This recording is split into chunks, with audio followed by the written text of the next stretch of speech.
Ever heard the one about the man who was so frugal, he only bought a half a cup of coffee? When asked why, he replied, "Well, I figured I'd save the other half for later." Now, while this might be an extreme example, it does bring up an interesting point. We all have room to be a bit more creative when it comes to saving money. Now, no one's asking you to start ordering half cups of coffee, but there are plenty of fun and innovative ways to start saving that won't leave you feeling like you're scrimping on life's little luxuries. First up, consider the $0 day. This is a day where you spend absolutely nothing. Zip, zilch, nada. It might seem impossible at first, but with a little preparation, it can be a fun challenge that adds up to real savings over time. Next, have you ever thought about picking up a side hustle? Now, this doesn't mean you need to start delivering pizzas after your 9 to 5.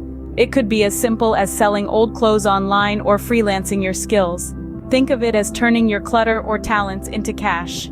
Thirdly, try the roundup method. Every time you make a purchase, round up the amount to the nearest dollar and put the difference into savings. It might only be a few cents here and there, but remember, every penny counts.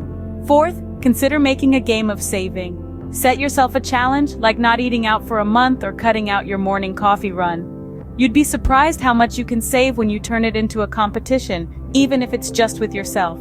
Lastly, use technology to your advantage.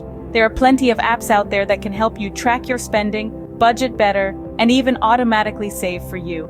It's like having a personal financial advisor in your pocket. So to recap, try a $0 day, pick up a side hustle, round up your purchases, make saving a game, and use technology to your advantage.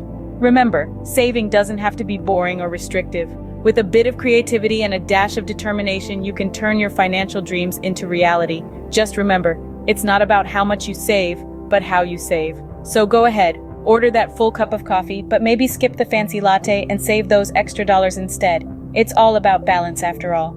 And who knows, with these creative savings tips, you might just find that saving becomes your new favorite hobby. Now, wouldn't that be something to smile about?